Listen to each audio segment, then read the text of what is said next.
We have Pierre Poilievre here reacting to the Liberal government's One Canadian Economy Bill, as they're calling it. And actually, as I'm recording this video right now, they are debating said bill in the House of Commons. If I go back here, Bill C4, Making Life More Affordable for Canadians Act. And based on most of the things I have heard in the House of Commons today, it doesn't sound like the Conservatives are too pleased with this bill, and they have missed out on numerous game-changing opportunities. Thank you very much, everyone, for being here. A few words in English now. It's great to have Shannon Stubbs, our Shadow Minister of Natural Resources, here. We both ran on a platform of putting Canada first by unlocking our resources, our entrepreneurs and our workers to make our economy strong, self-reliant, and sovereign. We also ran on bringing back the Canadian promise, where anyone who works hard gets a great life in a beautiful community and an affordable home. All that requires liberating the forces of our economy and our workers. Unfortunately, over the last 10 Liberal years, our economy has had the worst economic growth in the G7. We've become more dependent on the Americans, and the buying power of our workers' paychecks has declined because Liberal laws block resource development. Despite having the most resources per capita of any country on earth, we're not meeting our potential, and the recent tariffs from the United States have turned that problem into a threat and a crisis. The Prime Minister said there was a crisis that required immediate action. So what did he do today? Well, he introduced a law that will have almost no impact on interprovincial trade. It's a small step, but it is breadcrumbs when we needed a bold move. A very small amount of interprovincial barriers will be eliminated by this bill, which is better than nothing. But the tens of billions of dollars of obstacles at a provincial level are untouched because the Prime Minister has not yet incentivized the provinces to remove them.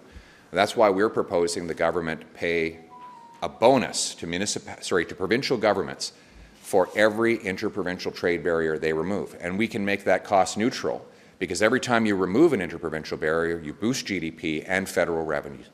Why not give that money back to the provinces that do it so that they have a powerful financial incentive, more money for healthcare and schools, to get these barriers out of the way? We also think the Prime Minister missed a chance with this bill to announce a Blue Seal professional licensing standard. We have 20,000 immigrant doctors, 32,000 immigrant nurses that could be reducing the wait times in our hospitals, which my wife and I experienced the other day when my daughter had a very minor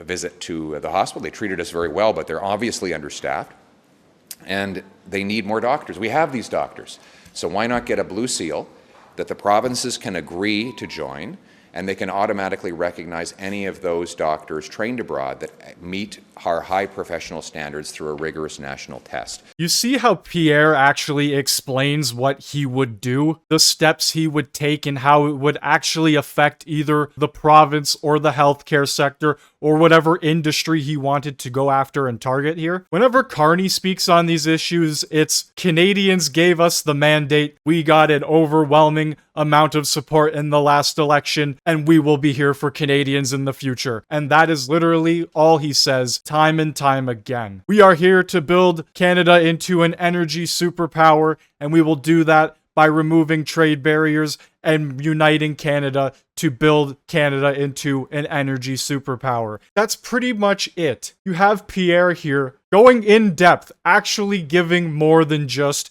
a basic, extremely vague outline. We've already done that in the trades through the Red Seal. Let's do it in the professions. It makes sense. That is one way to knock down barriers between provinces. So while the government made minor baby steps, what we needed was a big breakthrough on interprovincial trade, and we will keep fighting for that. On resources. Today the Prime Minister made a very interesting admission. He said that Liberal laws make it impossible to get anything built. And his solution to that is to allow certain politically favored projects to break those laws. So he'll say you can go around the terrible laws if you are politically favored. Why not just get rid of the laws? He admits that they are not needed to protect the environment, or else he would not allow any projects to go around them. He admits that they block things from getting done.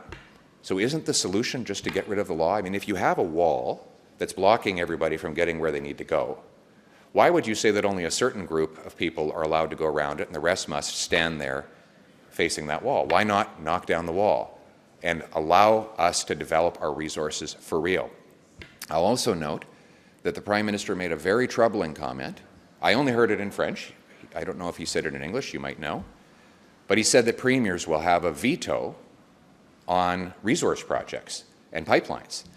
Well, the most promising pipeline is from northern Alberta to the Pacific coast. And the NDP Premier of BC has said no to pipelines. So is the Prime Minister effectively saying we're not going to get any pipelines built?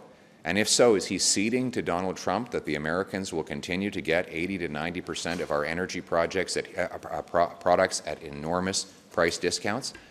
It would appear to be the case. Now, look, Conservatives are happy to see any project, even one project, accelerated.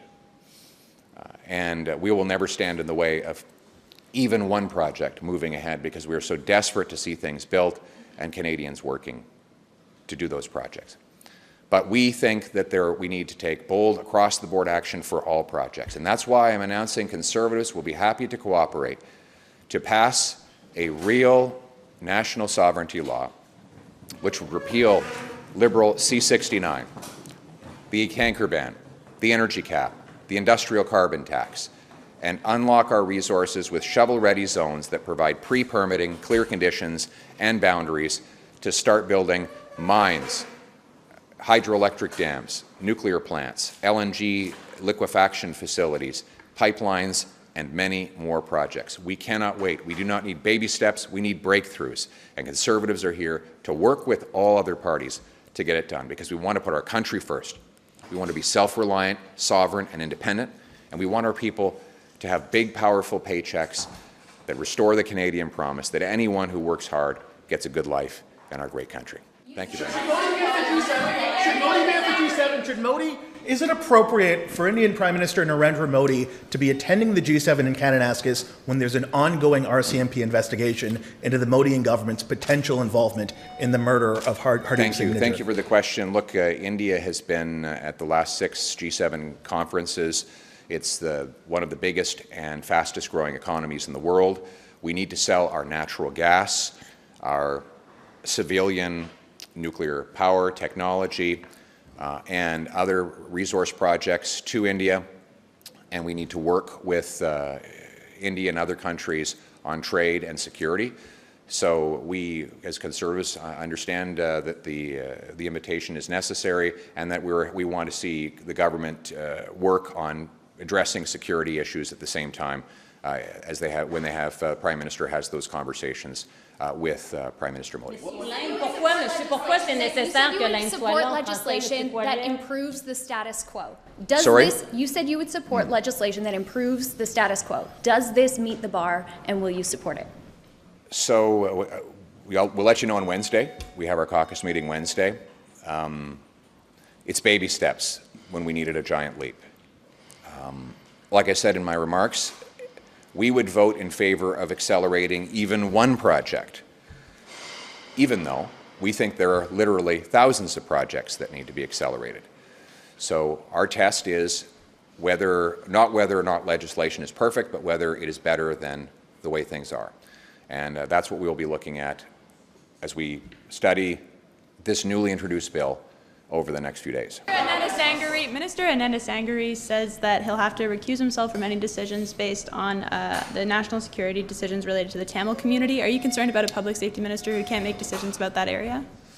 I just learned of this afternoon, and I'd like to take a little more time to hear what he has said and what screen he's put in place before I offer a comment. Public Safety Minister asks officials to screen him from conflict of interest. Gary Ananasangiri has stepped back from the national security decisions related to the Tamil community. In an abundance of caution to ensure that there is no perception of any conflict, I have asked public safety officials to implement a screen on any national security issues relating to the Tamil community. We have a minister within a month now already being screened for potential conflicts of interest. As the weeks and months go by, I could only assume more and more crazy things are going to come out about this carny government. Anyway, I want to know what you think down in the comment section below. Hit that like button, hit that sub button if you are new,